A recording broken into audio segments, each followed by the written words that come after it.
A child needs an environment where he feels loved and safe so that he can develop and flourish. So there is no doubt about the following: the child needs the love of his parents. But kissing your children on the mouth, is it going too far? Yes, according to Dr. Charlotte Reznick, an American psychologist. A child is often the center of attention of his parents.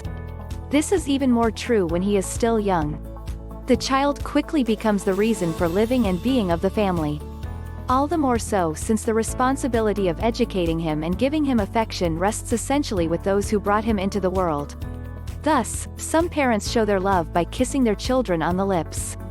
A gesture of innocent love according to some, inappropriate according to others. Let's take stock of this divisive practice. Limits to be established. For Charlotte Reznick, a psychologist at the University of California, kissing a child on the mouth can upset the child. According to his words relayed by the Mirror, children begin to be aware of their sexuality between 4 and 6 years old, an age when they are still discovering their body and that of others. Thus, according to the psychologist, whatever the pure and innocent intentions of the parents, the fact of kissing them on the mouth can only be confusing for their offspring. If you start kissing your kids on the lips, how do you know where it ends? It's still very confusing, says Dr. Reznick. She adds that when the child sees his parents kissing on the mouth, and then they kiss him on the mouth in turn, it can disturb the parent-child relationship. For the expert, it is therefore crucial to establish certain limits. A question that is debated. However, it should be noted that the opinion of psychologists is not unanimous concerning this gesture. Psychologist Heather Irvine Rundle responds directly to Charlotte Reznick in an interview with an Australian news site. According to Dr. Heather, the nature of the relationship between a parent and child is special, in that it is completely unambiguous in sex.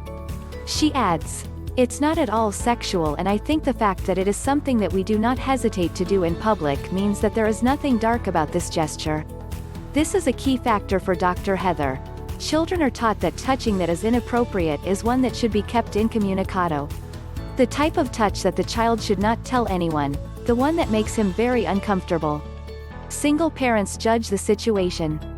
Finally, Dr. Heather ends by qualifying a little more his remarks and by declaring that it is important to ask the opinion of the child. According to her, it is important to teach young people that communication is crucial in order to take stock of what makes them uncomfortable and what not. In addition, parents are required to pay attention to the reactions of the child, to know if the latter does not like a particular gesture. According to the expert, a kiss on the mouth therefore depends on the child and his parents. Signs of affection within the family. According to Miriam Sheeher, child psychiatrist and psychoanalyst, kissing your child on the mouth is a gesture to be avoided in general. Beyond the codes and societal or cultural values that come into play, this practice is above all a question of hygiene, which can entail risks for the little ones. As the expert explains, kissing on the mouth can increase the risk of transmitting infections, especially if the parent is unknowingly carrying a virus. However, she would like to stress that it is essential for parents to show their affection to their child so that the latter feels loved and protected by his family. Taking into consideration that each child needs their own space and that its integrity must be respected, kisses and hugs are recommended, but in appropriate places on the body, explains Dr. Sheeher. Thus, depending on your way of seeing things as a parent and to guarantee the well-being of your child, it is essential to pay attention to the signs and reactions of the latter in order to establish a climate of trust where each member of the family sees its limits being respected.